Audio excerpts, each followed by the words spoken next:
kubva kubhuku yaJeremiah. Tichaverenga bhuku yaJeremiah for the first time. Tichatanga taverengerwa chapter 18. Regai tinenge tanzwa Deuteronomy 18. Deuteronomy 18.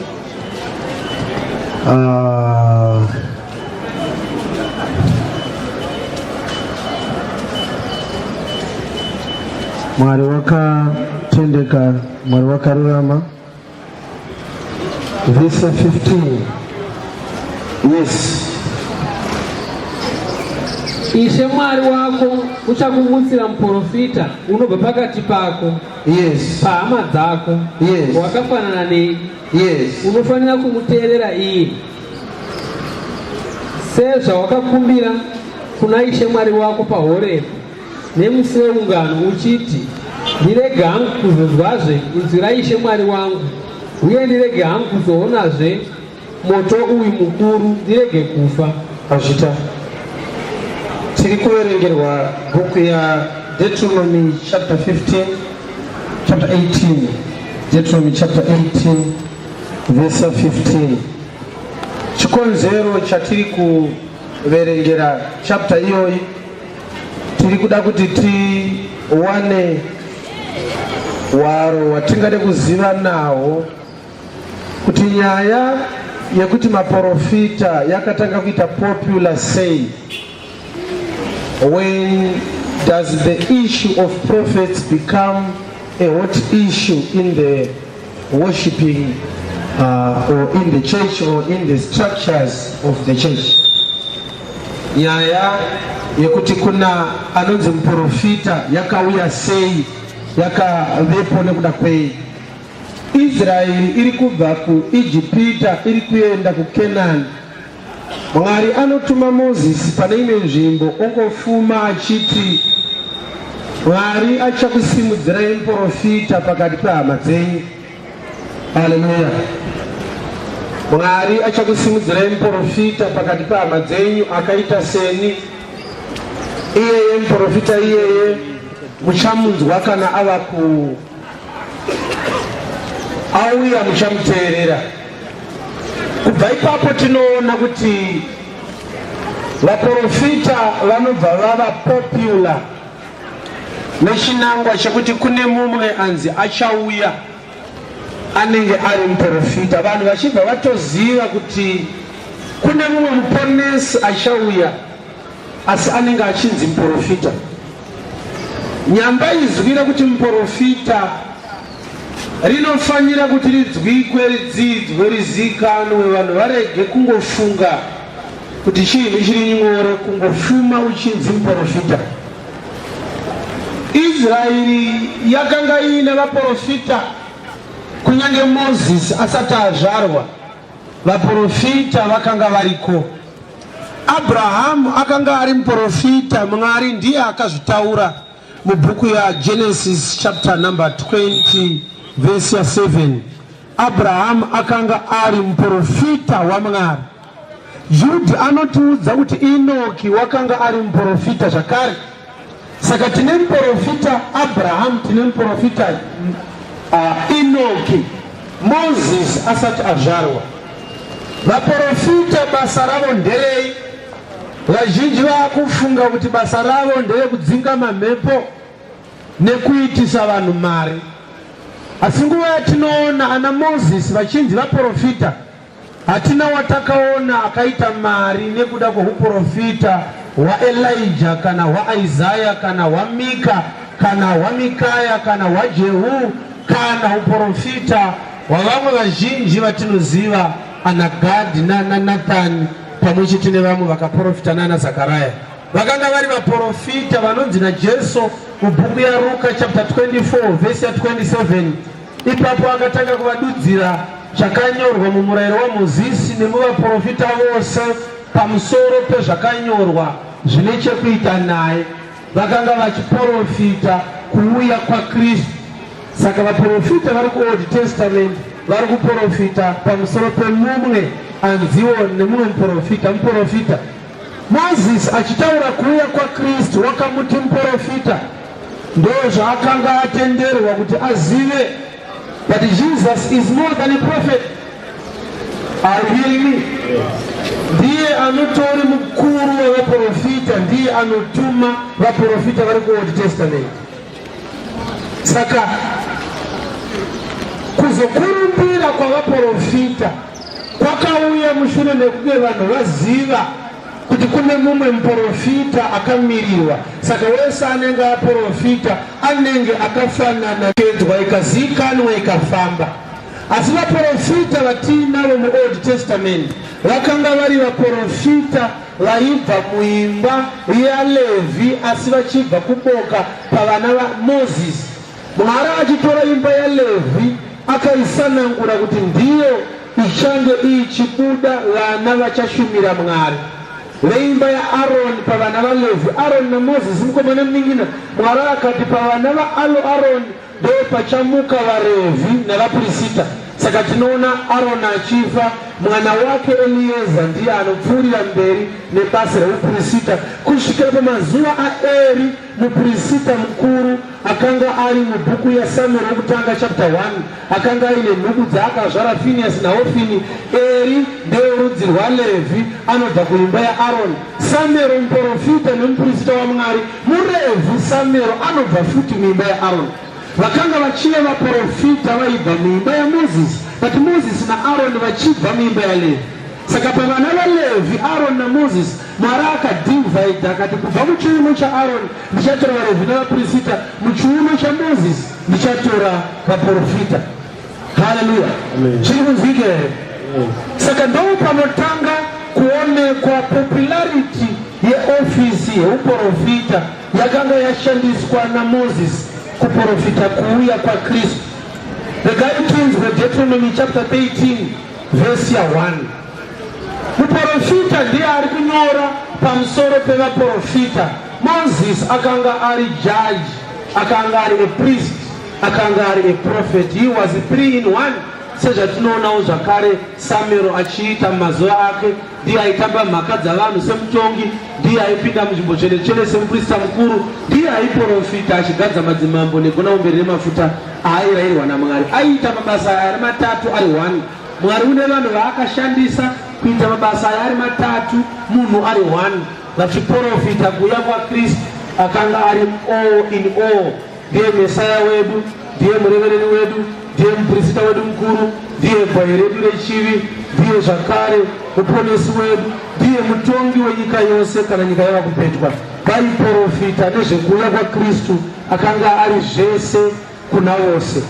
Ngatinzwei muprofita Mozisi achiprofita achinyora pamusoro pevaprofita. Vhesi yakanaka, ndamumwe wavo ari kuprofita pamusoro pevamwewo vaprofita. Yes. Ino kana muprofita kana muroti akamuka pakati pako, kana pakamuka muprofita kana anorota pakati pako iwe Israeli, akakuratidza chiratidzo kana chinoshamisa, obva ati gore rino kuchaita solar eclipse, chobva chashamisa chaitika. Lunar eclipse yaprofita yaitika. Hanzi nemuprofita Moses, kana pakamuka muprofita pakati pako Israeli akanga achirota kana kuti achiprofita, akaprofita zvinhu zvinoshamisa, icho chiratidzo kana chinoshamisa chikaitika, zvaaprofita zvobva zvatoitika. chaakataura kwauri zvechokwadi ataura kuti ndege inodonha yobva yatodonha. Hanzi naMozisi, kana pakamuka muprofita pakati penyu akaprofita, zvaaprofita zvikaitika. Kana kukamuka anorota akarota, zvaarota zvikaitika. Toita sei Mozisi? Taura. chaakataura kwauri achiti, ngatitevere vamwe vaMwari. Obva atepedza kuprofita, zvaaprofita zvobva zvaitika. Obva ati ngatichinamatai chidhori nekuti zvandaprofita zvaitika. Vawakanga usingazivi, iwe vaMwari vaakuintrodusa uvazive, tivashumire. ngativashumirei. Muprofita uyu ane instruction yekuti tinamate vamwe vaMwari, asi asati adaro aprofita arota, zvaaprofita zvatoitika. Toita sei? usateerera mashoko omuprofita usateerera mashoko emuprofita iyeyo kunyange zvaanoprofita zvaitika kana muroti uyu kana arota zvaarota zvikaitika akazoparidza vhangeri yekubuda kubva kunamata Mwari musamuteerera nokuti Ishe Mwari wenyu unokuudzai zvirika zvakanaka takurwa Mwari nokuti Ishe Mwari wenyu yes unokuidzai Ishe Mwari wenyu ndiye anenge achikuedzai kuti azive kana muchida Ishe Mwari wenyu kuti azive kuti munonyatsoda Ishe here nemwoyo wenyu wose nemwoyo wenyu wese nemweya wenyu wose nemweya wenyu wose andizive kuti mapanzwa here apa kuprofita aprofita zvaaprofita zvaitika apedza kuprofita obva ati ngatinamatei vamwe vaMwari musamuteerera musikanzwa yaMwari ari kuda kukuedzai kuti aone kana muchinyatsomuda muprofita ndiye ari kuprofita kuti kuchamuka vaprofita vachakuitirai zvinhu vachakuprofitai zvotoitika vapedza kudaro voparidza nhema imaakutenda nhema nekuda kwekuti zvavaprofita zvaitika musamuteerera ndiMwari wenyu anokuedzai ari kuda kuona kana muchimuda nemwoyo wese haleluya ndiri kunzwika here vadikani zvino ndiri kutenda Mwari kwazvo nekuda kwemvura iyi nekuti vhangeri yandiri kuda kuti ndishumire inotofanira kuti ishumbirwe kunyange muchinaya saka tichaiparidza sekurayirwa kwatakaita takanzi tiparidze in and out of season haleluya ndiri kunzwika here zvakanaka kwazvo izvozvi kuti zviitike haleluya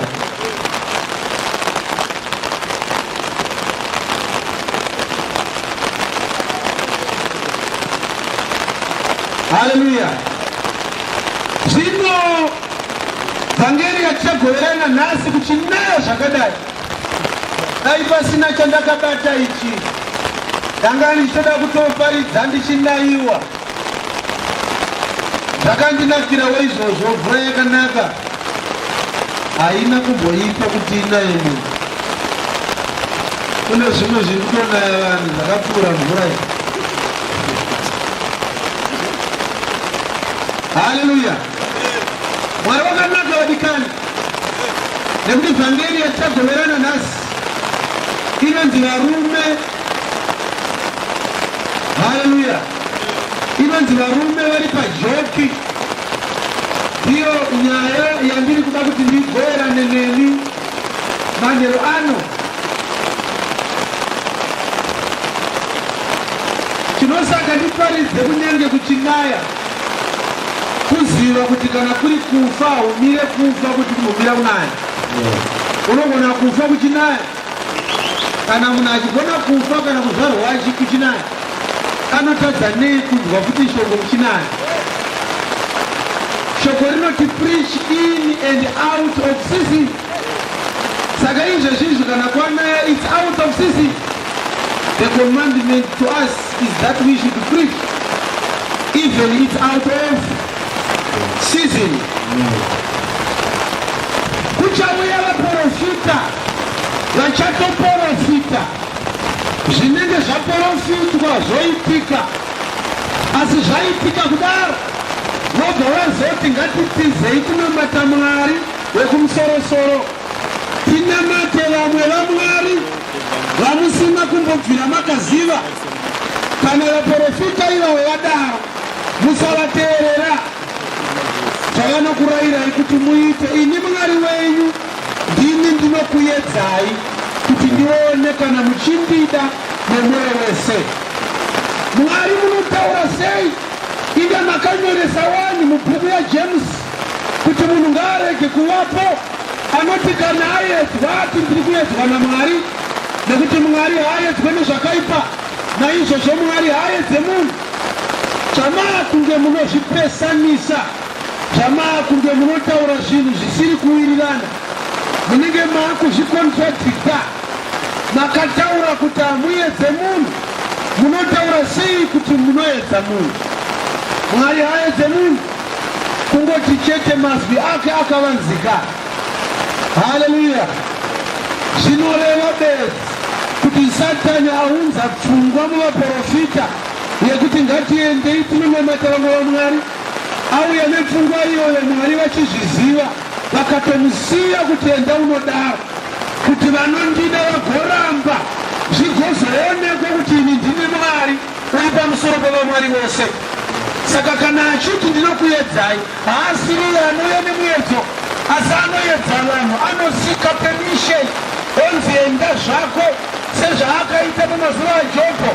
Akanzi enda unobata Jobho asi usamuuraya, sezvaakaita mumazuva aDhavhidhi. Shoko rinoti Mwari wakatuma Dhavhidhi kuti averenge vanhu, haasi Mwari akaisa pfungwa muna Dhavhidhi, asi kuti Mwari wakatendera Satani kuisa pfungwa muna Dhavhidhi. Sezvatinoona achiita mubhuku yamadzimambo ekutanga chapter 22 kuti nyika yaneti kudenga kwarongwa kuti kuve nemumwe mweya unogara kuruboshwe rwaMwari uye kuzopa pfungwa muvaprofita vaAhabhu 400 kuti vagone kuti vaprofite kuti mambo vanonokunda kuhondo, izvo Mwari aronga kuvaurayira kuhondo. God allows the devil to do things that are seemingly disastrous, that threaten the growth of his church. Ipapo anenge achida kusimbisa asarudze vaakasanangura, aone vanomuda kuti vanondida bedzi nekuda kwezvandakavaitira here, kana kuti vanondidawo zvekugonawo kutoramba vakamira neni kunyange vawana mamwe maoffers edzimwe vhangeri kubva from other circles. Haleluya. Ndinotenda Mwari manheru ano nekuda kwemukana iwoyu watiinawo kuti tinzwe shoko raMwari. Nyaya ndinayo vadikani, inyaya inowanikwa mubhuku yaJeremaya. Nyaya yaJeremaya takamboiparidza. Nyaya yaJeremaya tinoiziva, tichaparidza nechinhu ichi nhasi. Haleluya. Ngatomberei Kristu maoko. Tinofanira kuti tiparidze nacho kuti tiitirwe zvakanaka nevhangeri. Ndachiudzira pano kuti chirimo mubhaibheri. Kana chirimo mubhaibheri chinofanira kuti chiuyewo pano chigotibatsira kunzwa shoko raMwari. Haleluya. Ndichakumbira muverengi weshoko kuti ativerengere Jeremaya chapter 27 kubva pavhesi ya1. Jeremaya chapter 27 verse 1.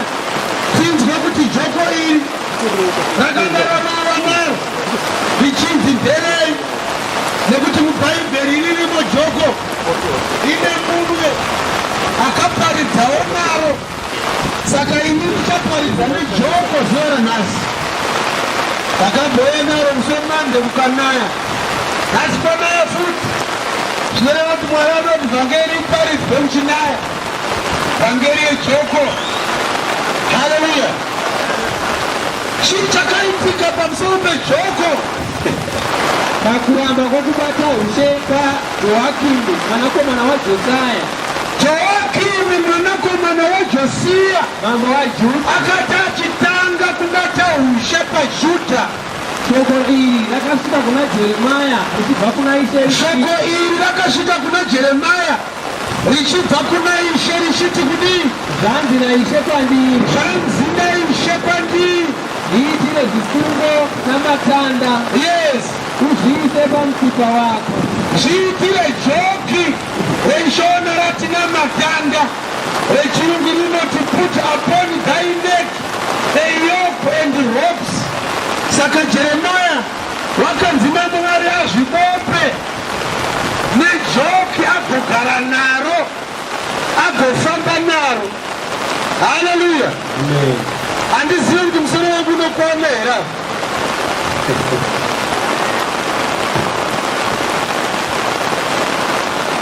Right.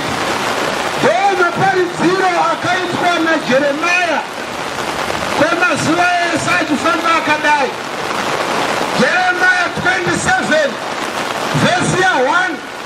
Mwari anotaura nemuprofita, gadzira joki uzvibope naro, uite sei?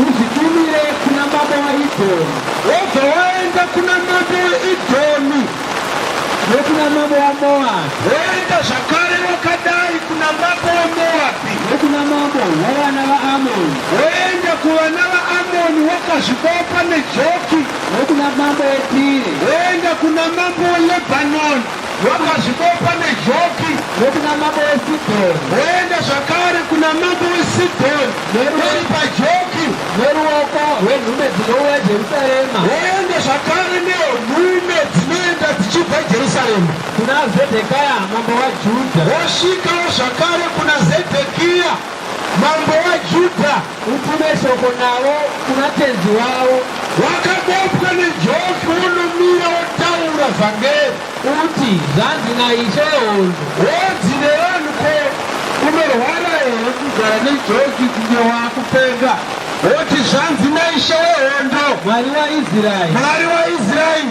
mundoti kuna tenzi wenyu, taurai kuna mambo Zedhekiya, ini ndakaita nyika navanhu nezvipfuwo zviri pasi pose, ini ndini ndakasika vanhu nezvipfuwo zviri panyika yose, nesimba rangu guru, ndakashandisa simba rangu guru, uye neruoko rwangu ndakashandisa ruoko rwangu, rwakatambanudzwa. ndakatambanudza ruoko rwangu ndikasika nyika. Zvino ndinozvipa kwandinoti ndiye wakafanirwa nazvo. Kana ndakupa vanhu nyika ndinopa wandinoda. Zvino ini ndakaisa nyika idzi dzose muruoko rwaNebhukadhinezari, ini nyakusika nyika, ndaisa nyika dzese dzinoti Moabhi, Tire, Saidhoni neJerusarema mumaoko aNebhukadhineza muranda wangu, iye Nebhukadhineza muranda wangu. nemhuka dzose dzebundo ndakamupawo kuti dzimushumire. Mhuka dzese dzebundo ndakamupawo kuti adzimushumire.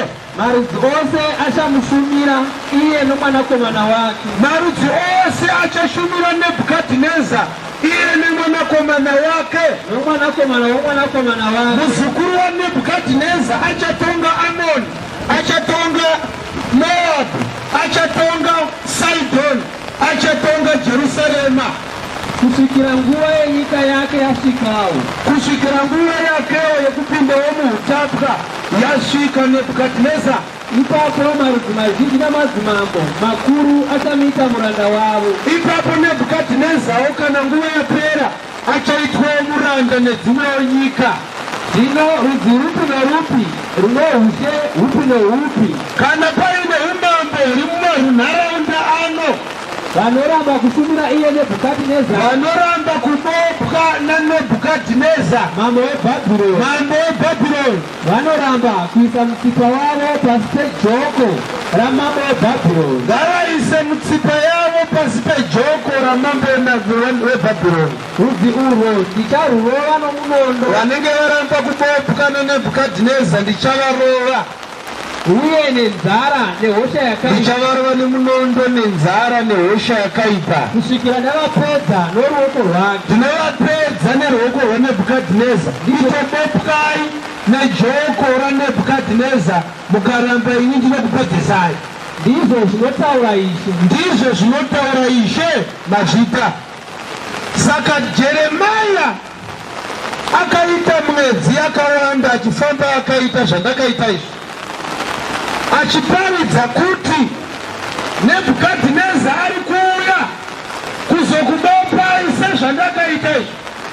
Anenge aramba, kuchauya munondo wangu, kuchauya nzara yangu, kuchauya madenda, mapestilence, hwiza dzichauya, makonya achauya, mamota achauya, muchapinda padambudziko.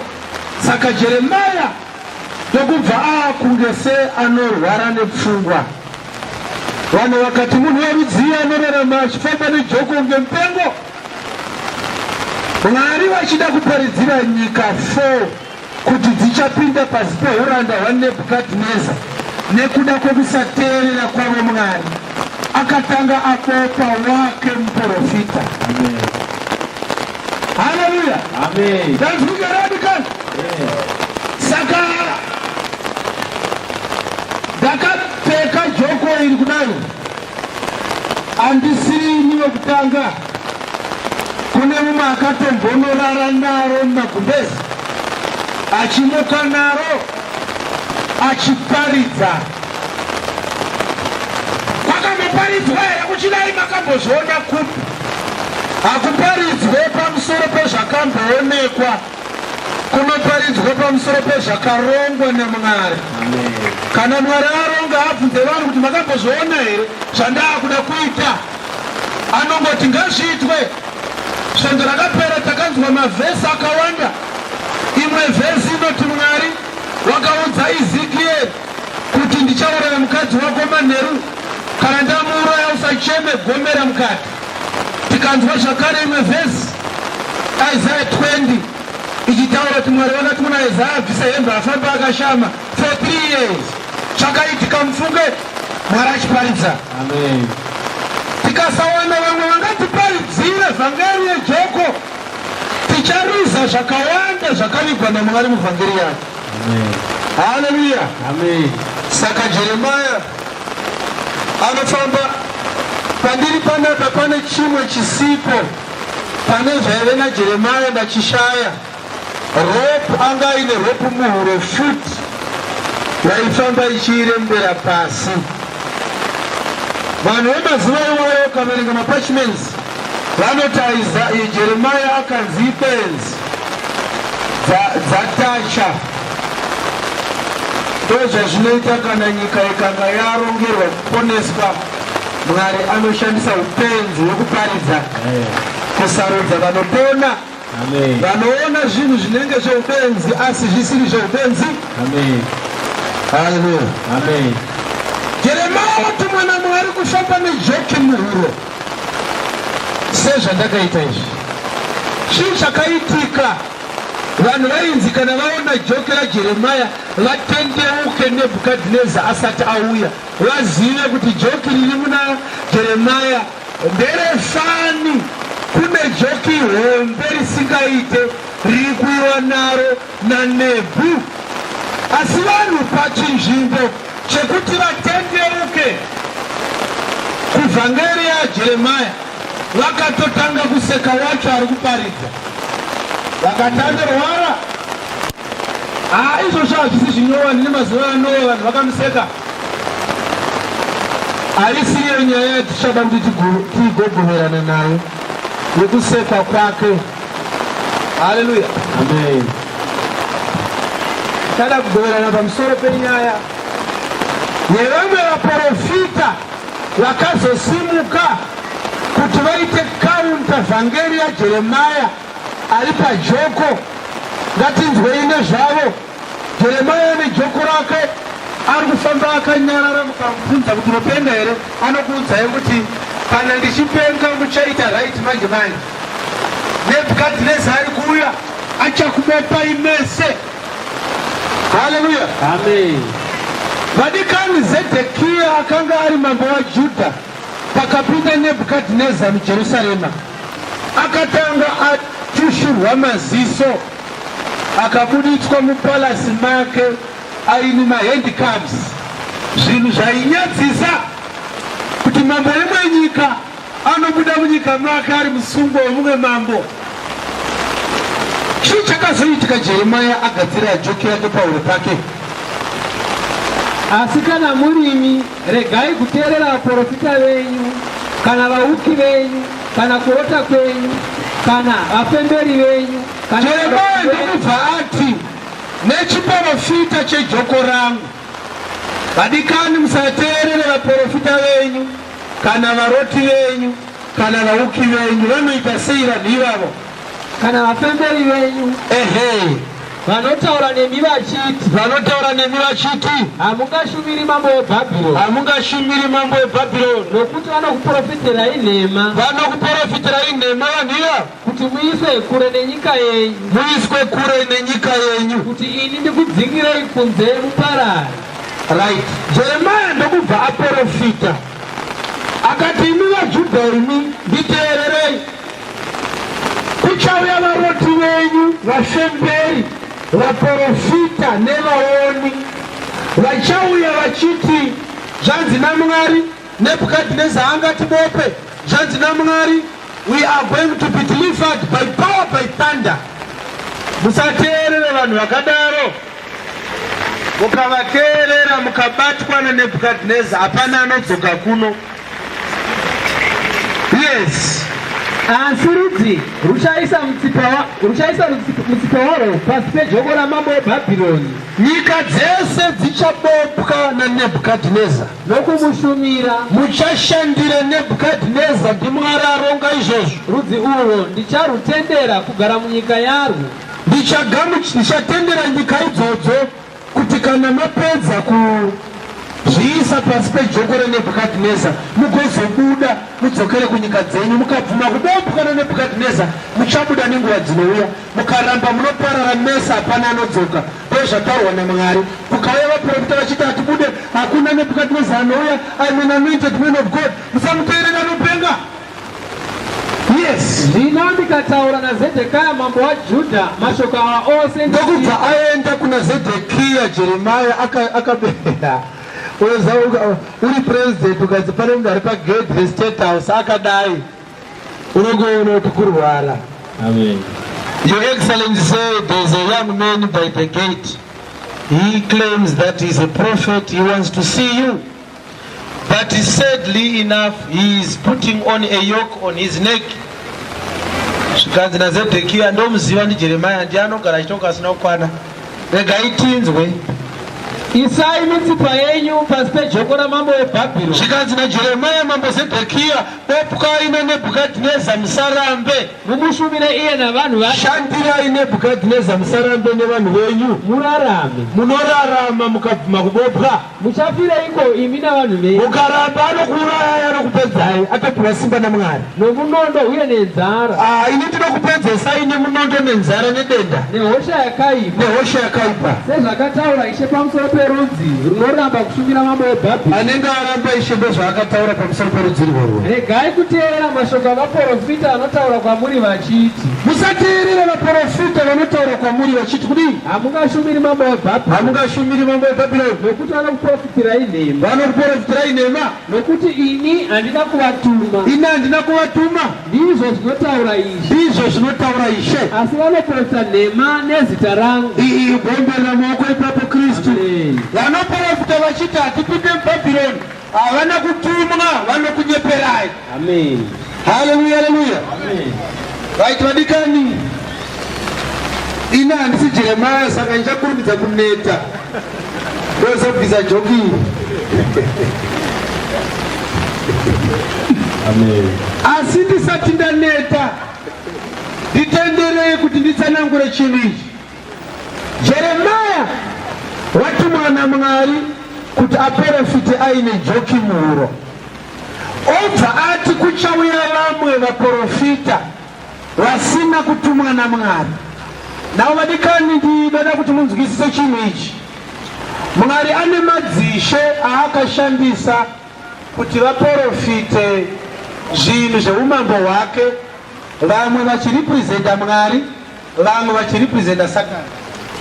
Tikaverenga bhuku yaEzekiel chapter number 28 from verse 11, tinoona Mwari uchituma Ezekiel kuti itamariro Ezekiel pamusoro pemambo weTire, uti kwaari waigara mubindu raMwari, thy sardius, thy topaz, thy cubincle, thy beryl, thy onyx, thy diamond, thy gold, thy beryl, thy emerald was thy covering. Pipes and tabrets were organized in thee in the day that thou wast created. Tinonzwisisa kuti ari kunzi mambo weTire ipapo akanga asiri the king of Lebanon. Amen. Asi wakanga ari Satan, ndiye aigara mubindu raMwari, ndiye anga aine muviri wanga wakagadzirwa nediamond neberyl neonyx nejasper nesapphire necubincle. Nebhukadhineza uyu tinomuona pachapter 3 yaDhaniel achiumba chidhori chegoridhe, achirayira vanhu kuti vachipfugamire vachinamata kana vanzwa mumhanzi werudimbu, wemutopota, wemutengeranwa nezvimwe zvose zvinorira. Tinoona kuti Nebhukadhineza ndiye mambo weBhabhironi. Tinoziva tese Revelation 17 inonzi naJohani ipapo mumwe wevatumwa akati kwandiri, uya kuno ndikuratidze mombwe iya igere pamusoro pemvura zhinji. Ipapo ndakaona mukadzi anga akapfeka scarlet and purple akagara pamusoro pescarlet beast ranga rakanyorwa mazita ekumhura Mwari, raine zita pamhanza yakanzi Mystery Babylon the Great, the mother of all harlots, abominations of the earth. Babylon iguta rinonyangadza Mwari, nekuti ndiro guta rakanga richinamatwa zvifananidzo zvakawandisa pasi pezuva. Ndo rakasarudzwa naMwari guta reBabylon kuti riparidze richirepresenta church icharambwa naSakristu varamba New Testament. Church ichadisturba kufamba kwevhangeri yaKristu. Bherera munzwi wadikana, New Testament yaMwari ichilonchwa pamuchinjikwa naJesu. Satan wakaziva kuti the new strategy that God has ordained or to establish his church is such that I can't continue to use my old habits. Dzekuataka vanhu vari mumurayiro, vari kuwana maofferings ropa rembudzi rehangaiwa, remombe nerehwai. Akatanga new strategy yekuaffecta neyekudisturba nayo the new church. Ndokuona kuti vanhu vane vaprista kumurayiro vanovareverera zvinhu zvavo, asi kuNew Testament kune muprista 1 anogara nekusingaperi. Ndokubva atoona futi kuti Mwari akati hakuna anouya kwandiri kana asina kupfuura nekumwanakomana wangu. Ndokubva zvanzi naJohani pareterwa kuti Mwari rangarira iZimbabwe iri kuda kuparidzwa vhangeri yechokwadi. Zimbabwe itendeuke, hamuna Mwari muZimbabwe. Vanhu vakatiza Mwari kare, vanhu havachave vana vaMwari, vanhu vamakastomers aMwari, vanoenda kuna Mwari semaendero atinoita kunotora raincoat kana kwanaya. They want God when things are not well. They want God when their monies are not working well. They want God when they are being betrayed. Havasi vanhu vanotsvaga Mwari, vanhu vakutora Mwari seng'anga inotoona kuti kana munhu auya bedzi pane zvamunetsa, hakuna anomboenda kunoona n'anga ndangouya kuzoona kuti asekuri muri sei. Ukaona munhu asvika pang'anga pane zvamunetsa, ndozvatakuona vanhu vachiita. Unotonzwa pasi achiti ukauya wakadai, unoona kuti kukangosvika pano bedzi zvinhu zvako zvinoita, udzari pasaidi pako kuti zvauya pano zvako zvinoita. Ava n'angawo zvakare akuona kuti vanhu kana vauya pane zviri kuvanetsa, hapana anombouya kungoti ndauya kuzonzwa shoko remusiki wangu. Handina chandinetsa kunze kwenzara yeshoko raMwari. Vaprofita vasiyana, mumwe ane joko muhuro ari kutatarika navo, vamwe vari muMercedes Benz vari kuti receive your money in the name of Jesus by the power of the anointing of God. If I be a man of God, ariyakwata. Hallelujah. Amen. Shirotire Mwari kuti musateriona. Aina kuna Mwari. Ini ndini ndabva kuna Mwari. Ndaona hasha mumaziso aMwari. Nekuda kwemaitiro atiri kuita shoko rake. Ari kutoti titendeuke tuye kwaari. Tikanonoka sezvamuri kuona ndakaita izvi. Ari kusvika manje Nebukadhineza. Amen. Kana auya musapanana maWristbands. Opkai mukaramba ndokupedzesa.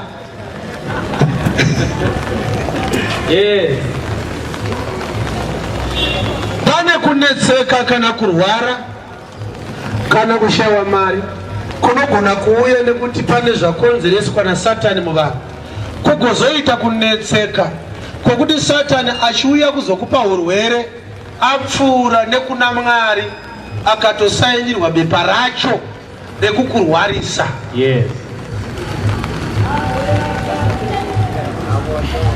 Unorwariswa zvine matsamba mukati. Wakati Mwari Satani ari kundisveta ropa anoti ndinozviziva, ndindakampa mvumo yacho. Akatopfuura nepano nekuti hapana zvinoitwa naSatani zvisina authority yaMwari. Chichakazoitika ndakataurawo navaprista, ndekubva ndataurawo nevaprista nevanhu ava vose ndikati kudii? Zvanzi naIshe, regai kuteerera mashoko avaprofita venyu. vanokuprofitira ivachiti musateerera vaprofita venyu tsokorodzai mazwi iwayo munhu waMwari. regai kuteerera. Tangidzai vhesi iyoyo. Ndakataurawo navaprista uye navanhu ava vose ndikati. Ndakataurawo navaprista uye nevanhu ava vose ndikati. Zvanzi naIshe. Zvanzi naIshe. Regai kuteerera mashoko avaprofita venyu. Regai kuteerera mashoko avaprofita venyu. Vanokuprofitirai vachiti. Vanokuprofitirai vachiti kudii? Tarirai midziyo yeimba yaIshe yoda kudzoswa ichibva Bhabhironi. Yes. Nokuti vanokuprofitirai nhema. Inhema, hakuna mudziyo uri kudzoka. Mwari atozvitendera kuti midziyo iende. Ngatichiendai pachapter 28 ndo pane nyaya yejoki. Zvino pagore irero pakuvamba kwokubata ushe kwaZedhekia, gore rakupera Zedhekia ari pagore rekutanga rekubata ushe paJudha, Jeremia ari kuwaya mazuva ese nejoki rake, ari kuparidza kuuya kwaNebhukadhineza kana vanhu vasina kutendeuka. Ndokubva zvafamba sei? pagore rechina nomwedzi wechishanu, mugore rechi4 raZedhekia muna Mei, Hananaya mwanakomana waAzuri muprofita, mumwe wemuprofita anonzi Hanania, kunga weHaneri angade kumira panzvimbo yaHanania. Ngatiomberere maoko vaHanania.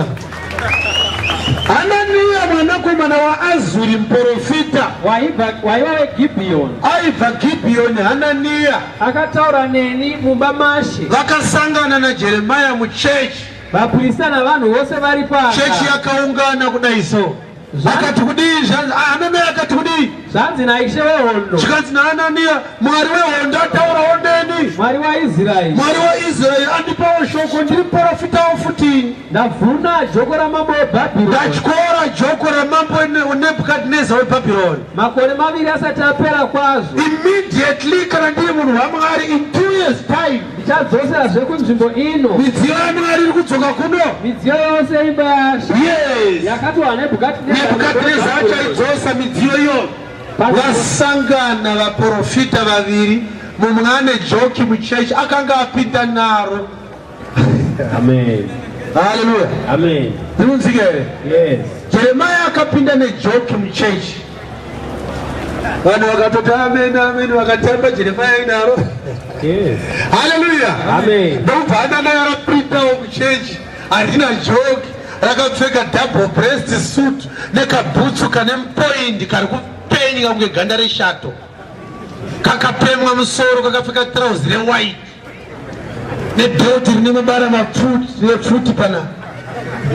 Haleluya, haleluya. Amen. Yes. Prophet Hanania vane vakomana 4 vakuti kana vachipinda pachechi so vanotanga kujoga kuti munhu waMwari ari kupinda, vamwe vachirara nedumbu so. Prophet Hanania vauya, Jeremia ari kufamba hake nejoki rake, arimo muchechi imomo, akabopwa naMwari kwete nemunhu. Hanania pfacha, zvikanzi naHanania, ndine shoko. Vaprofita atinawo erudzi rwaHanania, havanonoke kuprofita vakangosvika. Thus says the Lord of God of heaven, zvanzi naMwari, tichasunungurwa in 2 years time. Midziyo yeMwari iri kudzoka. Make a loud shout of noise unto the Most High God. Chechi kade. Jeremia akamboramba akanyarara. Vasangana mutemberi, Prophet Jeremia na Prophet Hanania. Vese vari kuti vabva kuna Mwari, meseji dzavo dziri kusiyana. Dai yanga iri nguva tenge dai teverenga chapter 25 ne26 yaJeremia, nekuti kwakambomuka vamwe vaprofita pakataurwa naJeremia kuti muri kupinda muBhabhironi, munogara imomo. Saka vanhu vakatanga kupinda muBhabhironi, pozi Nebhukadhineza haana kutora vanhu ka1, akatora vanhu in batches. Saka mumwe akangosimuka akaparidzira vanhu vari muBhabhironi kuti kana tava muBhabhironi dai so, vasati varoora musaroore, munozoroora vakadzi vekuBhabhironi, tichazonorora tadzokera kuJerusarema, tiri kudzoka manje manje. Mwari ati makore 2 years tetabuda. Jeremia akasimuka akati, akanyora tsamba kuvanhu vari kuBhabhironi, iye anga ari kuJudha. Zvikanzi naJeremia, zvanzi naMwari wokudenga, majaya nemhandara dziri muBhabhironi dzakabva kuno, makanzwa chiprofita chekuti musaroorwe nevaBhabhironi, muchazoroorwa nemaJudha kana madzoka mumakore 2 anoteera. Muri kunyeperwa nevaprofita ivavo. Mwari ati muchaita 70 years muri Bhabhironi. atopchitswa shoko roorwa uri ikoko unofa usina kuroora hapasi kubuda munhu manje manje. Amen. Haleluya. Amen. Vamwe vari kuti 2 years tinobuda, Jeremia ari kuti hakuna, i70 makalenda. Iwewe uri kuda kubuda munhamoka iwewe. Imagine wouya pano indoto uchaita 70 years uri rovha, mumwe oti uchaita rovha, in 2 years time unowana basa. Chiprofita chaungagamuchire ndechipi?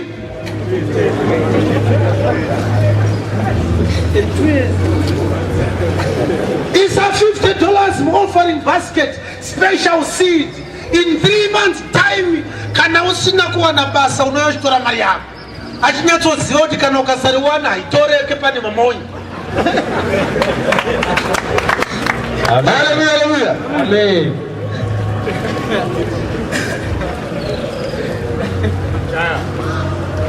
Saka Hananiah akabva ati midziyo ichadzoka 2 years, just 2 months. Unoona basa unoroorwa, unoita MP, unoita multi-billionaire. Ndi Hananiah wo. Jeremiah ane joka ari kuti kwete. Panguva ino hapasi kudiwa kalenda yekudzoka. Tendeukai kunyange mapinda Babylon imomo futi mukasatendeuka munofiramu. Nyaya yakakupinze muBhabhironi ndeyekusatendeuka, ndeyekusateerera Mwari. Amen. Nyaya yekubuda muBhabhironi haitaurwe kana vanhu vasina kutendeuka. Tendeukai kuti zvinhu zvikufambirei. Haleluya. Amen. Chii chakaitika? Ndichadzeka padhuze vaHananiah. Saka uyu ndi Hananiah, uyu ndi Jeremiah. Hananiah akuuyawo nekasutu kake kewhite, akapemwa musoro nezitablet, ari kungojunga junga achitaura chirungu kongoro ari muchechi. Jeremiah ane John ari muchechi, vasangana. Hananiah akaita sei? Ndichadzosera sekunzvimbo ino Jekonaya mwanakomana waJoakimu. Zvikanzi naHananiah, mambo mwana wamambo akapinda Bhabhironi, tomudzosa futi. Pamwe chete navatapwa vose vaJudha, vatapwa vese vakaenda Bhabhironi in 2 years time, tovadzosa. Ndizvo zvinotaura Ishe. Ndo zvinotaura Ishe. Nokuti ndichavhuna joko ramambo weBhabhironi. Ndichavhuna joko ramambo weBhabhironi. Ipapo muprofita Jeremiah akati kumuprofita Hananiah, muchechi kuwanikwa ndobva Jeremiah adayirawo. Vakanzi naJeremiah vaprista, akataura vaprista vese vachinzwa. Vaprista navanhu vose varipo vamire muimba make. Hananiah apedza kuprofita prosperity, Jeremiah akudayira muchechi imwe chete. Iye muprofita Jeremiah akati, akadayira akati kudii kuchiprofita chaHananiah? Amen. Amen. Hananiah, Ishe ngaaite zvakadaro. Ishe ngaaite zvakadaro, tive prosperous muZimbabwe, tidrive maLand Rover machii, tigare kuBhorodho tese. Amen. Hananiah, Ishe ngaasimbise mashoko ako awakaprofita. Ishe ngaasimbise chiprofita chako cheprosperity. Amen. Adzosere midziyo yeimba. Ishe ngaadzosere midziyo muimba yake. Amen. Navose vakatapwa. Vose vakatapwa ngavadzorwe. Amen. Vabve Bhabhironi Bhabhironi vadzoke kuno. Amen. Asi zvino inzwa dzokurudzira mazwi iwayo. Asi zvino chinzwa shoko iri. Iwewe manje Hananiah, chinzwa manje shoko iri randinotaura munzeve. chinzwa shoko randakutaura weyi ndakabopwa nejoki nomunzeve dzavanhu vose. imi vanhu vese pano chiprofita chaHananiah cheprosperity machinzwa. Teereraiwo changu, ndakapfeka joki muhuro. Vaprofita vakanditangira. Vaprofita vakaprofita ini ndisati ndaprofita. Ini newe. Iwewewo vakakutangirawo futi. Vakaprofitira nyika zhinji. Vakaprofitira nyika dzakawanda, ana Isaya, Anani naana Elijah naana Elisha. Tinavo kavaprofita vakatitangira, tinavo vaapostoli vakatitangira, tinavo vafudzi vakatitangira, tine vaivhangeri vakatitangira, vakaprofita nyika dzakawanda. Hananiah noushe hukuru. vakaprofitawo madzishe makuru.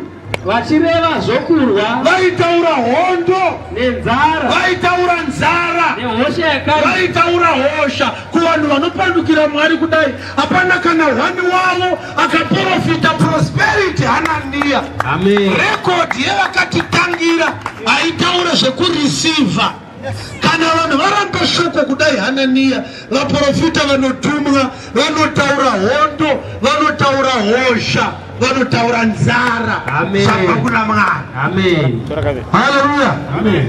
Ukuona here kuti chechi 1 yaane dambudziko. Vaprofita vaita vaviri musevhisi 1, zviprofita zviri kupesana. Umwe ari kuti prosperity manje manje, Mwari kuti vakatitangira havana kumbodaro. Hananiya ari kunyepera iwe. Ipapo apa musimubhawa muchechi. Amen. Yes. Muprofita unoprofita zverugare. Kana waprofita zverugare sezvawaita izvaHananiya. Kana shoko romuprofita uyo rikaita. Kana rugare rukauya, muprofita uyo uchazikanwa kuti wakatumwa naye. Uchazikanwa kuti wakatumwa naMwari. Ipapo profita Hananiya akabvisa joko pamutsipa womuprofita. Ndopatakamira ndokubva Hananiya auya, uye muribvise ndokuuya kudeso ndokukochonora joko muhuro maJeremaya akarivhuna ndokubva arityora musachikore zvenyu. Haleluya. Amen. Hananiya akaita sei? Akatyora joko, akabvisa joko muhuro memuranda waMwari. Amen. Achida kuprova kuti inini I am the correct sentiment of God. Amen. Chichakaitika. Zvino Hananiya akataura pamberi pavanhu vose Ndokubva Hananiya akuprofita futi. Zvanzi naIshe. Zvanzi naIshe. Saizvozvo ndichavhuna. Sekuvhuna kwandaita joko raJeremaya, Mwari achavhunawo joko raNebhukadhinezari mambo weBhabhironi pamitsipa yamarudzi ose. pamitsipa vanhu vese. Musanyeperwa raJeremaya kuda ungofamba nechijoki mahara. Mwari atipa prosperity very soon. Ingosinda ibedzi muone. Yes. Profita Jeremaya ndokuenda zvake. Ndokubva Jeremaya ati wandimboponora, handina mhosva ini, muchapedzerana nanga akandibopa. Ndokubva dzaenda zvadzo dzisisina joki Jeremaya, padzaenda kumaraini joki rachikorwa. Ipapo shoko raIshe rikauya kuna Jeremaya muprofita. Ndokubva shoko rauya kuna Jeremaya. Profita Hananiya apedza kuvhuna joko. Anga apedza kuvhuna joko Hananiya. Zvakaitika mumwedzi waani izvi? Wamei handiti? Yes. Yes. Rakati kudii shoko? Pamutsipa womuprofita Jeremaya zvichinzi. Zvikanzi kudii? Enda unoudza Hananiya uti. Enda unotaura naHananiya. Saka Jeremaya angaenda kumaraini kwake. Jeremaya aigara kunonzi kuAnatoti, ndokwave kumaraini kwake. Saka akadzoka futi kubva kuAnatoti ndokudzoka kuJerusarema kunoonana naHananiya. Nozase munhu weprosperity anenge agara muhotera aine vakomana vake, aine chartered plane, achigara kubhuruku. Unongoona maprofita enhema zvaanoita, haanonoki kuita mari. Saka Jeremaya semunhu anga ari pajoko nenyatera dzake nhereka akadzoka kuJerusarema ndokusangana naHananiya patemberi. Ndofunga dzaa dziri kubichi zvadzo navaiwana Hananiya dzichisipakwa, vanhu vachiti ndiri kunonzi kuprofita kako. Hekuno ungogara uchimbotaura nhamo bedzi every day. We need a prophet who brings demonstration of power. Maona sei zvaitwa naHananiya muchechi. Anyotosimuka mufunge, akabvisa joki raJeremaya akarivhuna. Vaprofita vakati watiitira zvakanaka, tatakubhurika chachi chitinyaudza chimuchindei nechijoki chake. Wanatsomugadzirisa kana iwewe ndiwe munhu waMwari Hananiya. Amen. Yes. Zvanzi naIshe. Ndokubva asvika pana Hananiya Jeremaya, zvikanzi Hananiya, hanzi naIshe, wavhuna majoko amatanda. Wavhuna joki remuti. Asi waita panzvimbo yazvo. Waisa panzvimbo yejoki remuti majoko esimbi. Joko resimbi kuvanhu vangu. Nokuti zvanzi naIshe wehondo. Aipombera Kristu wako ausizvino. Amen. Hananiya wavhuna joko remuti ukabopa vanhu nejoko resimbi. Yes.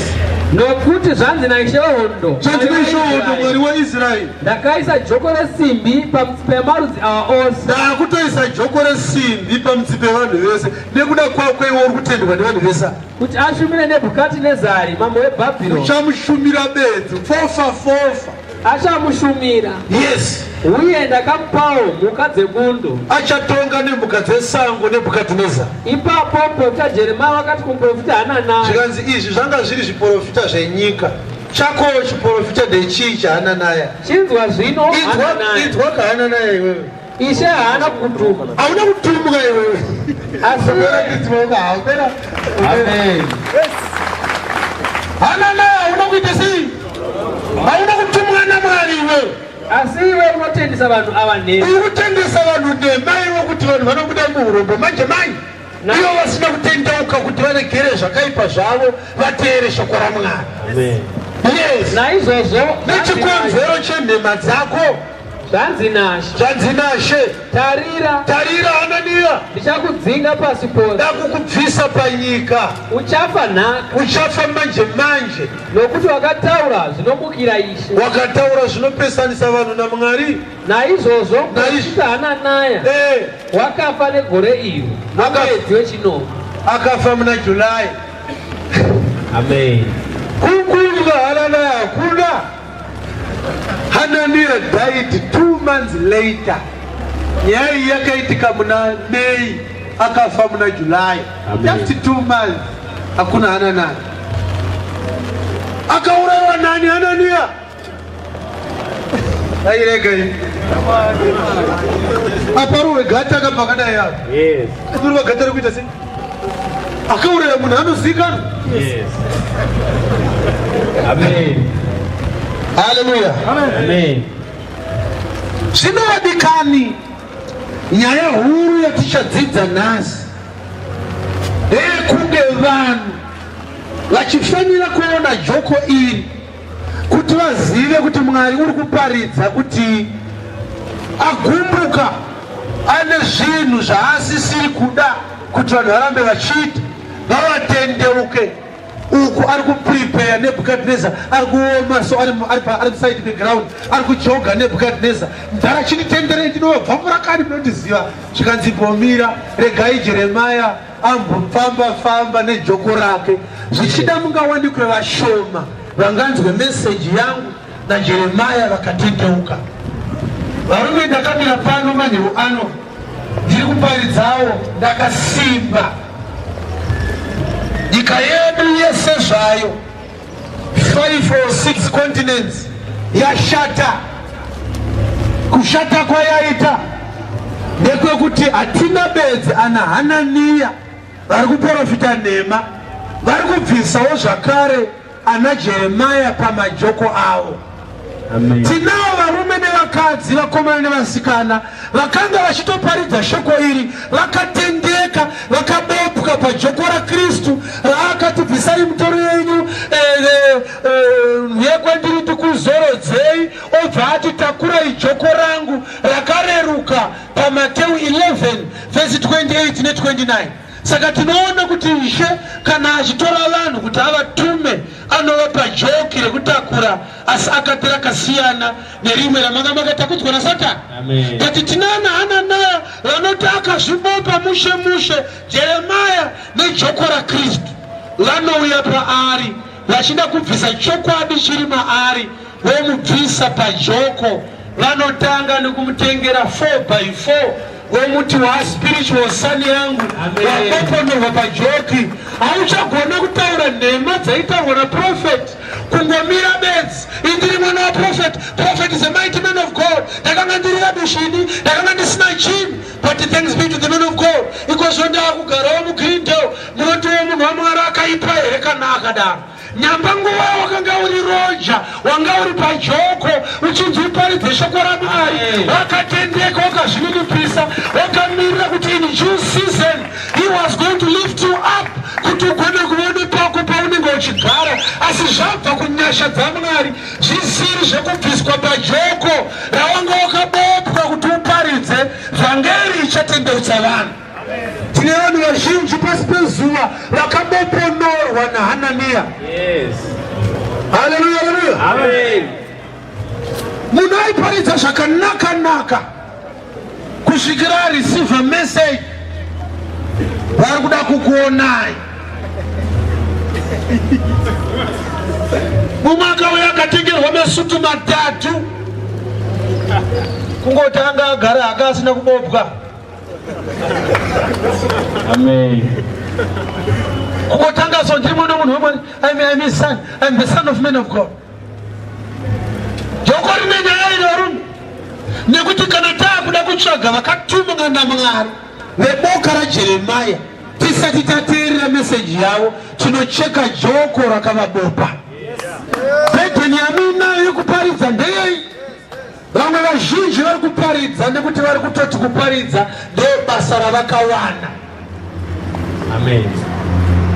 Vakafoira form 4 akanzi nasekuru wake lecturer kuBible college wadii kuuya kuno tikuita mufundisi.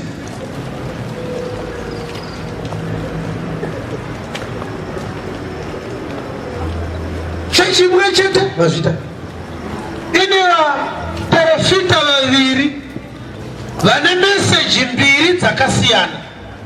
Mumwe ari kuti zvanzi naMwari manje tinobuda, mumwe ari kuti Mwari haana kumbodaro, hapana ari kumbobuda muBhabhironi. Maitiro enyu haana rugare mukati kubva kuna Mwari. Vadikani, vhangeri yakagara yakamira yakadaro kuti vanenge vakamira kumberi kwevanhu vaviri endavasi kuwirirana. Chechi iri kufanira kutosarudza totenda Hanania here kana kuti Jeremia. Palevo yatiri zvinhu zvatiri kuti Mwari ngaatiitire tiri kure nazvo, nekuti tinoitirwa sei naMwari tisati tava vana vake. Ava ndimono Mwari ndakatendeuka kudhara, wakatendeukira kunani? Amen. Chipanga akaimba akati ukatendeuka futi wakutenderera.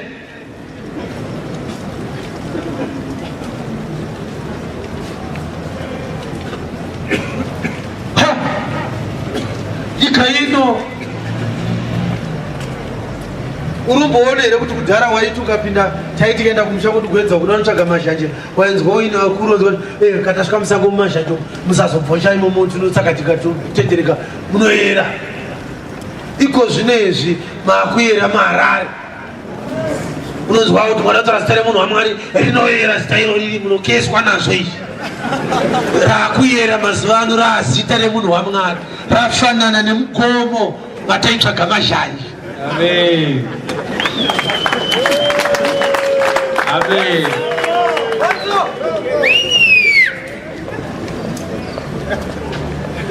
Inini varume ndinofungidzira kuti ndiriwe boka raJeremia, nekuti vhangeri yaHanania handiwirirane nayo, uye kana ndichitaura zvaHanania tinofanira kuti timuzive.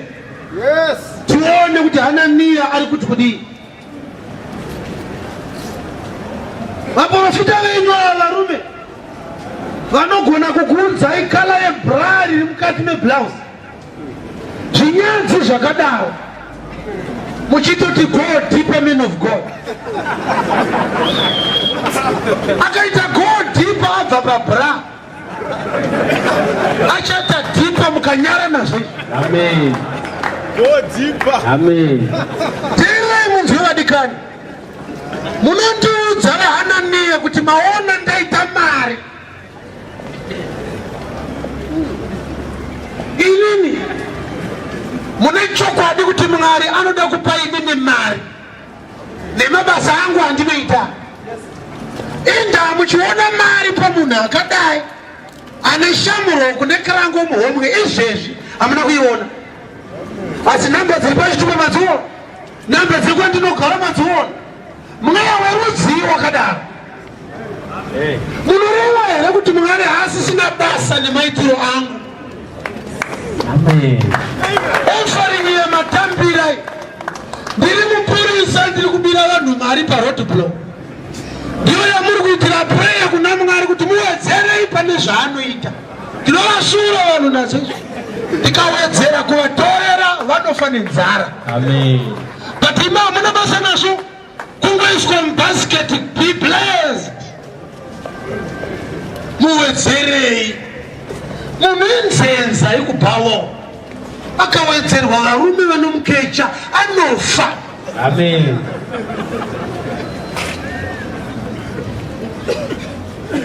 Hananiya, ende chinorwadza paboka rinoteerera Hananiya harifunge, nekuti vese vanoprofita saHananiya gore kana richitanga vanoti ndere kuita mari, kana raakupera havabvunze vanhu kuti makazoiwana here yatakanga taprofita.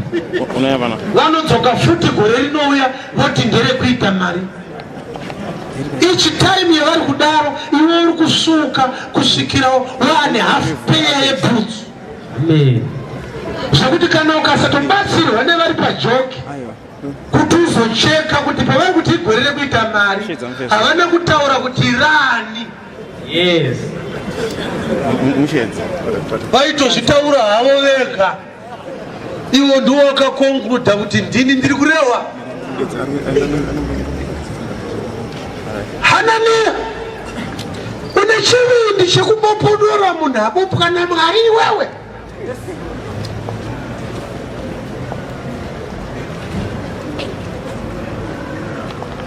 But ndeke ndimubvunzana mubvunzo. Mumwe murume anoparidzira paZinogama aitaura achiti iye vanhu vakauya kwandiri vakati takaudzwa nemumwe munhu kuti muri kurasiswa namagaya. Ini ndokubva ndavapindura kuti endei munoudza vanhu ivavo kuti zviri nani kuti tirasiswe takawanda pane kurasiswa tiri vashoma. Hai varume, regai ndimbokubvunzai. Mukaita 1 week musina kudya muri 2 nekuita 1 week musina kudya muri 100, nzara dzacho dzinosiyana.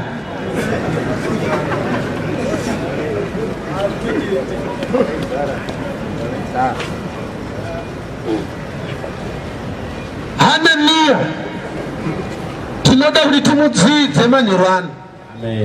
Tione kuti tingadini naye, nekuti dambudziko redu nderekuti zviri kupesana nezvakanga zvichiitwa naMwari. Haleluya, haleluya. Ndiri kunzwika here? Regai tinzwe bhuku ya Jeremiah 29 verse ya 24 kusvika pa 32. Yes. Zvino kuna Shimeya muNeheramaiti. Yes. Unofanira kutaura uchiti. Jeremiah taura na Shimeya Neheramaiti. Yes. Zvanzi naIshe wehondo Mwari waIsraeri. Zvanzi naIshe wehondo Mwari waIsraeri. Zvawakatuma magwaro nezita rako. Wakanyora tsamba muzita rako dzikaenda Bhabhironi. Kuvanhu vose vari paJerusarema. Vari paJerusarema, yes, chibva kuBhabhironi. Nekuna Zefanaya mwanakomana womuprista. Yes. Nomuprista Maseya. Yes. Nokuvaprista vose uchiti. Wakati kudii? Ishe wakakuita muprista panzvimbo yomuprista Jehoyadha. Iwe ukati wakaitwa muprista panzvimbo yaJehoyadha muprista waMwari. Kuti mumba mashe muve navatari. Yes. Kuti usunge mumatanda namaketani. Yes. Mumwe nomumwe unopenga. Yes. Uchizviita muprofita. Uchizviita muprofita Shimeya. Ko zvino wakaregerei kutuka Jeremiah weAnatoti? Wakadii wokurayira Jeremiah weAnatoti kuti atemwe nematombo anzi anopenga. Unozviita muprofita pamberi penyu. Iwe unoona nyaya yacho. Jeremiah ari kuudza Shimeya mutsamba kuti iwe Shimeya unozviita muprofita pamberi pevanhu. Yes. Zvaakatuma shoko kwatiri paBhabhironi achiti. Akatuma shoko paBhabhironi akati kudii Shimeya? Nguva irefu. Nguva yakareba. Vakaidzimba mugareni. Vakaidzimba. Simai minda. Simai minda. Ndizvo zvibereko zvayo. Wadii kutuka Jeremiah kuti ati tichagara nguva yakareba tiri muBhabhironi. Zvino muprista Zefanaya akaravira muprofita Jeremiah norugwaro urwu. Ndokubva Zefanaya averengera Jeremiah tsamba yanyorwa naJeremiah kuna Shimeya. Uri kuona nyaya yacho? Jeremiah nyoratsamba rakaenda kuna Shimeya pamusoro pekunyepa kwake kuti Mwari vakamita muprista, Mwari vamita muprofita. Ndokubva Zefanaya anzi ndiverengerewo tsamba yandanyora, ndokubva anyora averenga tsamba pamberi paJeremiah. Yes. Ipapo shoko la Ishe rakauya kuna Jeremiah richiti, rikati kudii? Tumira vakatapwa vose shoko rinoti, zvanzi naIshe pamusoro paShimeya muNeheremaiti. Shimeya zvaakakuprofitirai ini ndisina kumutuma, handina kumutuma Shimeya, akakutendesai nhema. Batamazviwa Shimeya mukuprofita kwake ari kutendesa vanhu nhema. Naizvozvo zvanzi naIshe, zvanzi kudii naShe? Tarirai, ndicharova Shimeya muNeheremiti. Ndakuda kumurova Shimeya muNeheremaiti navana vake. Vana vake ndinovadhinda futi. Shimeya haangavi nomunhu ungagara pakati pavanhu ava. hapasisina, ndida kudistroya rudzi rwaShimeya kusara pasisina kana one munhu. Uye haangaoni zvakanaka zvandichaitira vanhu vangu. Pachabuda vanhu muBhabhironi vachidzoka kuJudha, Shimeya anenge afa, hazvione izvozvo. Ndizvo zvinotaura Ishe. Ndizvo zvinotaura Ishe. Nokuti vakataura zvinomukira Ishe. Zvaakataura pamberi pevanhu hazvitendese vanhu kuna Mwari. Haleluya. Mwari ari waridhi nei pavaprofita venhema? Ari waridhi nevanhu vanoti kana vaprofita chokwadi chaMwari hachichatendwa, vanhu vaakutenda nhema. Handei kubhuku yaJeremiah 23 tinodzidza pamusoro pevaprofita ivava, vhesi ya 13. Jeremiah chapter 23 verse 13. Shoko rinoti kudii? Ndakaona upenzi kuvaprofita veSamaria. Ndakaona upenzi kuvaprofita veSamaria. Vakaprofita naBhaari. Vari kushandisa simba raBhaari kuprofita. Vakarashisa vanhu vangu Israeri. Vari kutsausa vanhu vangu Israeri. Kuvaprofita Jerusarema. Ndakaonawo chinhu chinonyangadza. Ndakaona chinhu chinonyangadza kuvaprofita veJerusarema. Vanoita upombwe. Nokufamba nenhema. Vanofamba nenhema. Vanosimbisa maoko avanoita zvakaipa. Vanoita zvakaipa pachinzvimbo chekuti vatendeutswe. Vari kutoitwa sei? Vari kusimbiswa. Amen. Vadikani ndikunzwika here panapa? Yes. Haleluya. Amen. Vanhu vari kuenda kushiraini vachitadzira Mwari vasina shoko ravanoziva, vari kudzoka vasimba ikoko. Havana kutendeuka kwavainako, havana chokwadi chavari kuziva, vari kungosimba bedzi. Haleluya. Amen. Turebe tinzwa Jeremiah. Naizvozvo hakuna nomumwe unodzoka pazvakaipa zvake. Vanhu vari kurega kutendeuka pazvakaipa zvavanoita, vasimbiswa nevaprofita veSamaria venhema. Vose vava pandiri seSodhoma. Vaita Sodhomu vese. Nemaonerwo achiri kuitwa naMwari nyika ino yaita seSodhoma, kwete nekuda kwevanhu asi nekuda kwevaprofita, vafundisi, vadzidzisi, vafudzi, vaivhangeri, vaapostora. Nyika yaita seSodhoma. Munhu wese ane chechi yake sezvazvakanga zvakaita kuma1980s. Munhu wese angaine n'anga yake. Navagerepo seGomora. Vagere panyika yeZimbabwe vaita seGomora. Naizvozvo zvanzi naIshe vehondo. Ishe hondo ati kudii? Pamusoro pevaprofita. Tarirai vaprofita. Ndichadyisa gavakava. Ndichadyisa gavakava. Yes. Ndichavanwisa mvura yenduru. Nokuti kumhura Ishe kwakabuda kuvaprofita veJerusarema kukaenda kunyika yose. Right, ndomirai pakadaro. Aiti ndoda kuti tiwane rugare pavhangeri yanhasi. Asi ndisati ndapfuurira mberi, ndichada kukupa yambiro yekuti unogona kugumbuka manje manje. Kana wagumbuka pauri ipapo pane dhoo, unoenda kumba. Kana kuti unozodzoka pangwana unongoona ndichiparidza saizvozvo. Ndofunga maiona mamiriro ayakaita nyaya yacho. Ina Hananai apa naJeremiah vachiudzana chokwadi kusvikira mumwe akatandavara akafa. Kungoni Hananai ashaya. Handifunga kuti vanhu vaichema Hananai. Munochema kuti dai anga aramba ari mupenyu aita chii? Saka muBhaibheri muna Kristu muponesi wedu, muna Satani muvengi wa Kristu. Kana ndichiti Jesu wakakunda pamuchinjikwa, ngatitauriwa akakunda wacho. Akazvikunda here? Kwete, akakunda Satani. Kana takuparidza evhangeri ya Kristu, tinonobata futi vashumiri va Kristu tsamba yaMwari kukereke yeKorinte yakanyorwa naPauro, tsamba kuvaKorinte yakanyorwa naPauro, tsamba kuvaEfeso yakanyorwa naPauro, tsamba yanyorwa naPita. Pita ndiani? Mushumiri weivhangeri yaMwari. Saka kuti tigone kuona varume vari vaviri, Jeremia naHananiah, tichaburitsa vashumiri vaKristu vechokwadi, toburitsawo vaSatani. Tonoona kuti tochidini patasvika. Kudhara vanhu vainzi ngavaende kuchechi vachinje. Iko zvinezvi kuendesa munhu kuchechi kunotori kumuvhiringa. Anogona kudzoka ikoko awese than zvaakaenda akaita. Anodzoka ane nharo dzausati wamboona. Ndakurova shamwari inini ndiri mwana muprofita. Vemana matiro acho amuri kuita. Hallelujah. Amen. Endai kumagistrate court, endai kuhigh court, endai kusupreme court. Munopuhwa madhoketsa ariko, muresearche vari kutongwa ikoko, vese vanoenda kumachechi. Amen. Vanhu vari kutambudza nyika ino vanoenda kuchechi. Kupinda mubaraka hakukuite musoja. Yes. Saizvozvo kupinda muchechi hakukuite mwana waMwari. Amen. Hallelujah. Amen. Tinongori neboka remachurch goers. Kana toona Kristu naSatani, vanhu vari kumira apa vachifanira kutonamatwa. Kristu ane vanomunamata, Satani une vanomunamata. Ndaanani vanonamata Satani? Tinovawana nhasi boka raHananiah.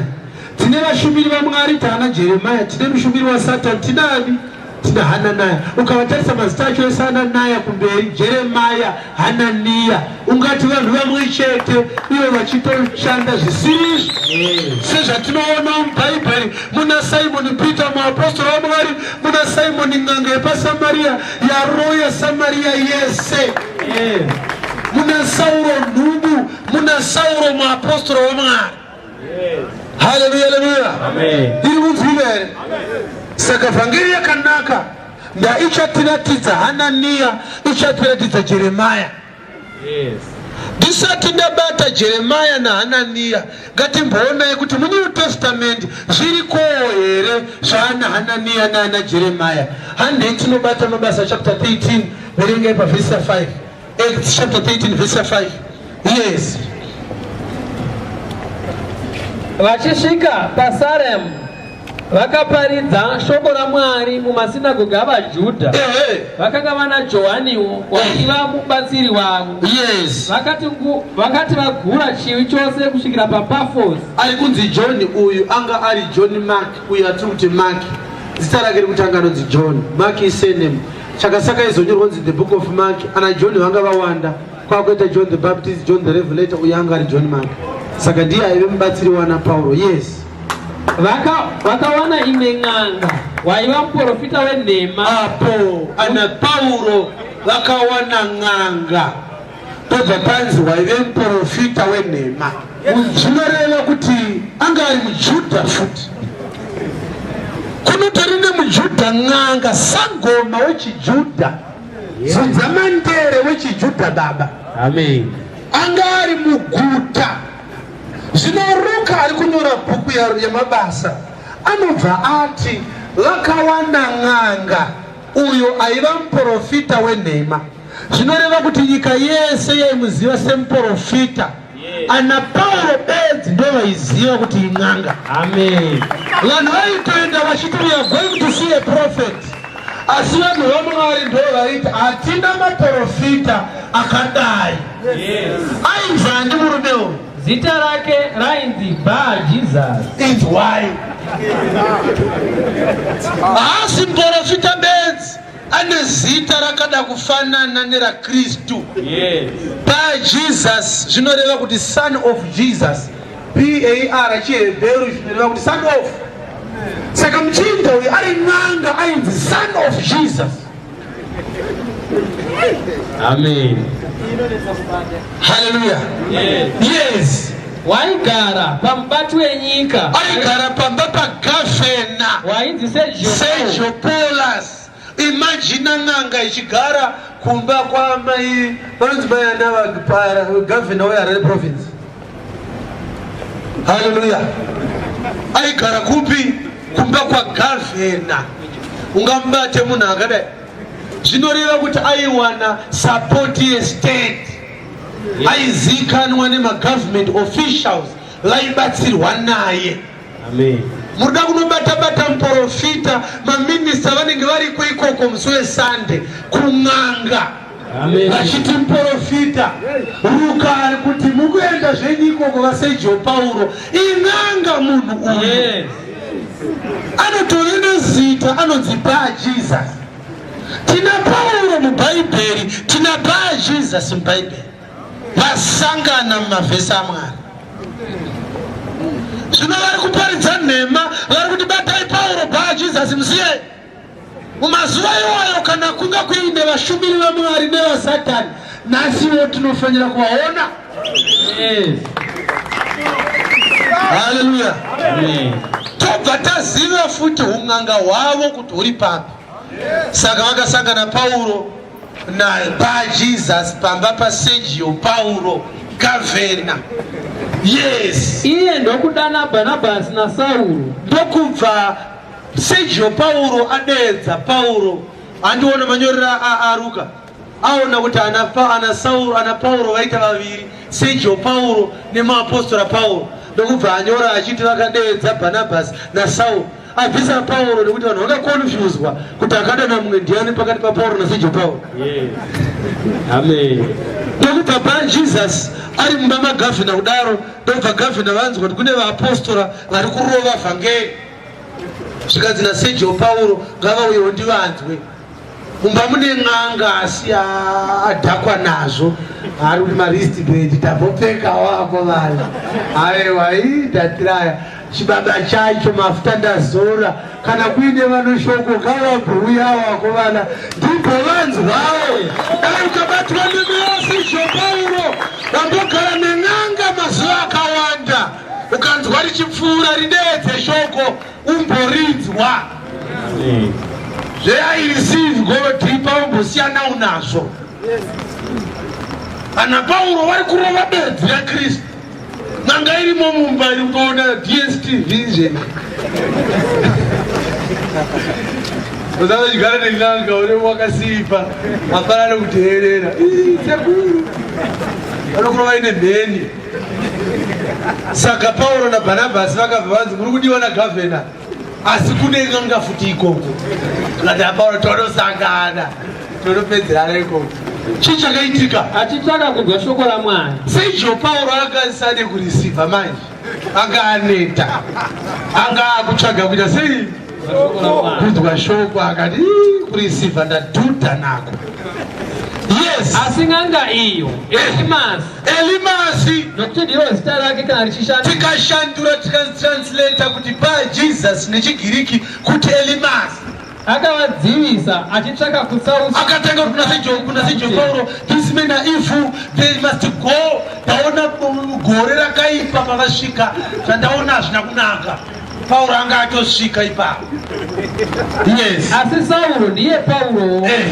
Azere nomweya mutsvene. Akazara namweya mutsvene. Vakatarisana so saJeremia naHananiah akatangawo kuadhiresa yakewo n'anga yemazuva ake. Akamutarisisa Bar Jesus. Iwe Bar Jesus iwe uzere nokunyengera kwose. Namano akaipa ose. Une mano akaipa ose. Mwanakomana wadhiabhori. Uri mwana waSatani Bar Jesus. Muvengi wokururama. Uri muvengi wokururama kwose. Haureki here kutsausa nzira dzakarurama. Haureki here kuparidza nhema muHarare muno. Zvinotarira. Tarira Bar Jesus. Ruoko rwaShe ruri pamusoro wako. Uchava bofu. Uchaita nguva usingaone. Pakarepo mutenderima zvikamuwira. Akapota achitsvaka vangamusesedza noruoko. Achitiendise kumba kwangu. Pananga ndibatovu. Haleluya. Amen. Saka mu Bible muna Paulo, muna Bar Jesus.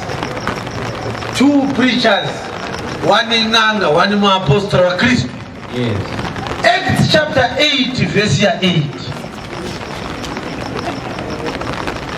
Mufaro mukuru kawapo pa guta iyi. Filipo achiparidza muSamaria, mufaro mukuru kawapo pa Samaria. Zvino kwakanga kuno mumwe murume. Kwakakuine mumwe murume muSamaria. Wainzi Simon. Waiva nganga kare.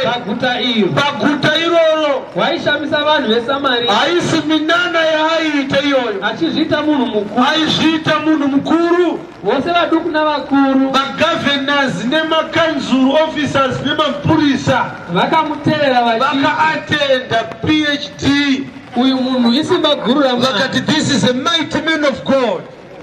Zvino vakati vatenda Filipi. Vakati vanzwa vhangeri yaFilipi waiparidza mashoko oushe hwaMwari. Aiparidza vhangeri yeushe hwaMwari muzita raJesu Kristu. Muzita raJesu Kristu. Vakabhabhatidzwa varume nevakadzi. Vakabhabhatidzwa varume nevakadzi. Pane mazwi apotswa nereshona nekuti rechirungu rinoti airoya guta rese. Ndoti mugadzirise ipapo. Ndichaverenga rechirungu first. But there was a certain man called Simon, verse 9, which before time in the same city used sorcery and bewitched the people of Samaria, giving out that himself was some great one.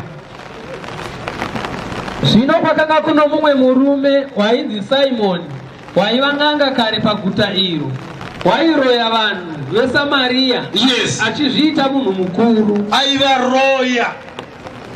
Yes, mazvita.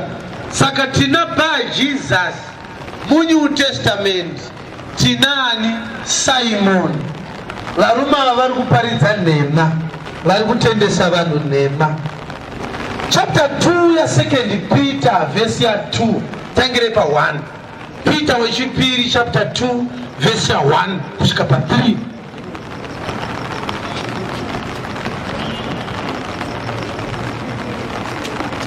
Asi kwakanga kuna vaprofita venhema pakati pavanhu. Paiva navaprofita venhema pakati pavanhu. Sezvavachavapo pakati penyuwo vadzidzisi venhema. Pachangewo paine vadzidzisi venhema pakati penyu. Vachapinza pakavanda dzidziso dzakatsauka dzinoparadza. Vachapinza pakavanda dzidziso dzakatsauka.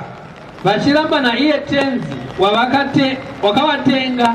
Vanenge vachiramba naJesu chaiye akavatenga. Vachizviwisira kuparadzwa kunokurumidza. Kana vachidaro vachaparadzwa chop chop.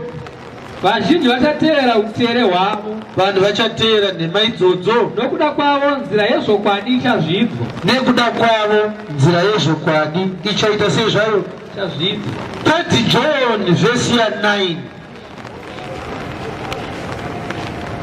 Buku ya John yechitatu verse ya 9. Mumwe nomumwe.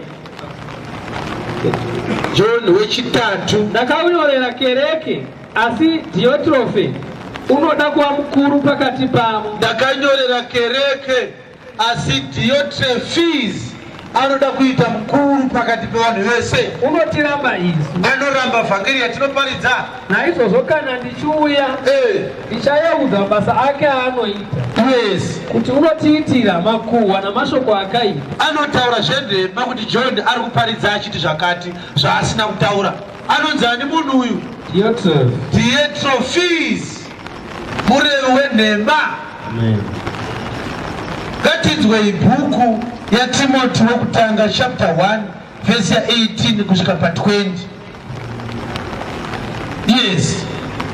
1 Timothy chapter 1 verse 18 to 20. Basa iri rakarayirwa. Timothy basa iri rakarayirwa. Ndinokupa iro Timothy mwana wangu. Kuti sezvakaprofitwa kare. Wakaprofitwa iwe kuti uri muvhangeri. Urwe pfumo rakanaka mazviri. Irwa zvakanaka pazviri. Wakabata kutenda. Nehana yakarurama. Iyo yakarashwa navamwe. Vamwe vakarasa kutenda nehana yakarurama. Vakarashikirwa nokutenda. Vamwe vanhu ivavo. Ndihimaneyo na Alexandra. Vandakaisa kuna Satani. Vadzidzise kuti varege kumhura Mwari. 2 Timothy chapter 2 verse 15. mazita evanhu vakatsauka shingaira kuti uzviratidze pamberi paMwari. Study to show thyself approved before God, uri munhu wakatendeka, a faithful minister mubati asingafanirake who kunyadziswa, need not to be ashamed, unonatsa kuramisa shoko rightly dividing the word of truth, zvenga kutaura kusina hanya naMwari, shun profane and vain babblings, nokuti vacharamba vachingonyanya for they shall continue to do this unwicked thing. pakusanamata Mwari. They shall not worship God, Neshoko ravo richanyenga seronda, and their word shall bite them as doth a canker. pakati pavo Amongst those people kuna Himaneo there is Hymenaeus naFileto, and Philetus. ivo vakarashika pazvokwadi, Hymenaeus and Philetus have perverted the truth. vachiti kumuka kwavakafa kwatopfuura, Vanoti kumuka kwavakafa kwaita sei? apfuura. Muchiri kurangarira kuti vangani vatabata vari kurasika. Hymenaeus, Phileto, Alexandra, Cleophas, Simon, Bar Jesus. 2 Timothy chapter 1 verse 13. Yes.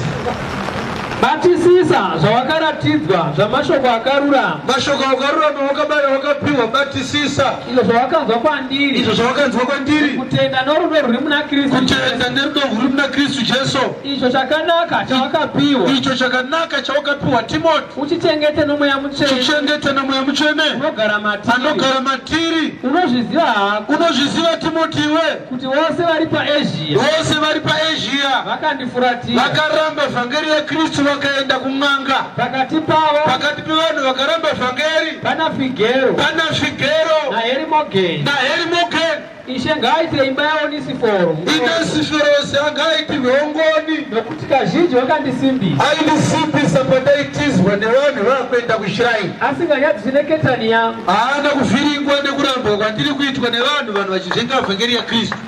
Haleluya.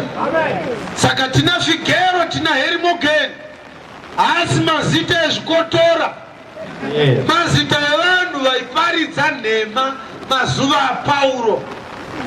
Tazviitirei kuti tione kuti kana ndikabata zita remunhu pano handisati ndamira kuparidza ndichiri pari, ndichiri mubheuti chairo.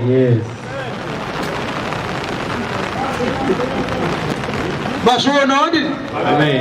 Nekuti from a humanitarian perspective vanhu havadi kuti munhu abatwe zita rake. Musadaro, zvinoinda kuda kutodaro.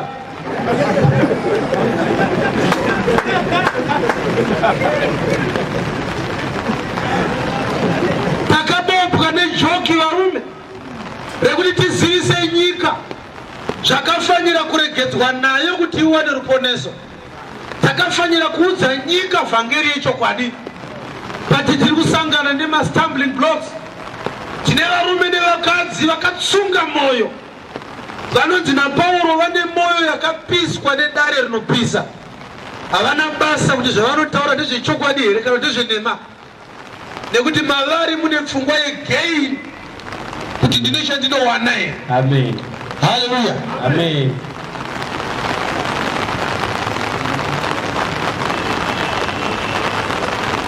Vari kuchinja vouya voita sevashumiri vaKristu, votanga kambani yopiwa zita rinonzi ministries. Vanhu vofunga kuti ichechi iyo iri kambani.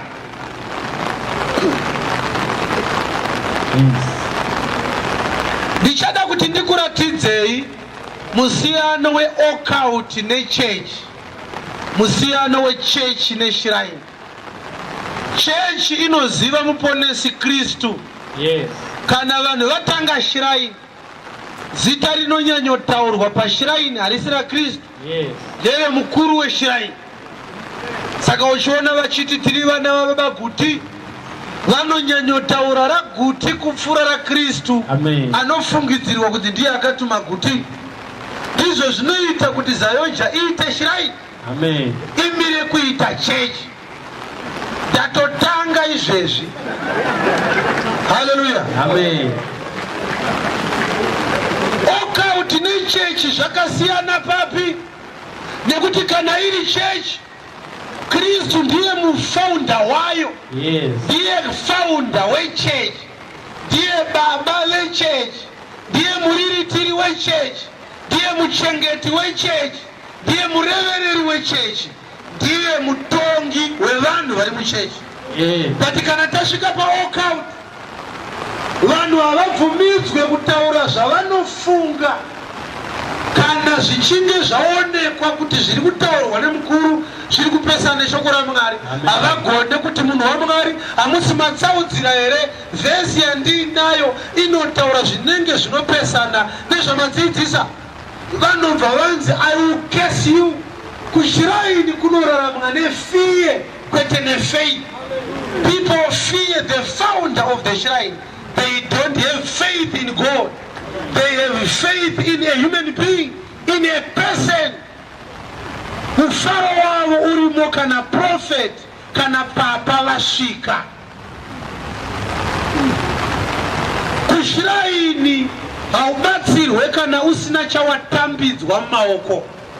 Kuchechi unotambidzwa kumweya wako shoko rekururama rinovadhora tichamira naro muzuva raari kudzoka. Amen. Asi kushiraini kunyange waparidzirwa hauende usina kutenga. Vamwe vanopa mvura, vamwe vanopa mafuta, vamwe vanopa mazango, vamwe vanopa mikaka, vamwe vanopa matombo, vamwe vanopa mashizha emuhacha wavakatanga kuti mupistriji. Zvese izvi zvinoburitsa pachena kuti tiri pashiraini iokout, haizi chechi yaKristu. Haleluya. Kushiraini kana kuti kuokout zvinotendwa ndezvataurwa nemukuru zvisinei nekuti shoko rinoti kudii. Amen. Mukuru akati ndini ndichatonga nyika, kana mauya pano ndichakureverirai pajudgment day. Ndinenge ndakagara pasaidi naKristu ndichimuti uyu ngavapinda aiuya kuchechi kwangu. Vanhu vanozvitenda kunyange kusina mazwa akadaro. Hatina kumbonzwa Pauro mupostori achidaro, hatina kumbonzwa Johani Bhabhatidzi achidaro, hatina kumbonzwa Johani Muzarurirwa achidaro. Asi kuokout chero zvarehwa nemukuru ichokwadi. Ukada kutaura mabhenji kuti masarasika here unonomangariwa akupanduka. Mangwana unonzwa vachikuparidza pane vamwe vakuda kupanduka muno kuvakazvinzwa nani, vane maspaizi avo anopota achivaudza kuti mune vanhu vakufunga zvakati. Shiraini nechechi zvakasiyanei.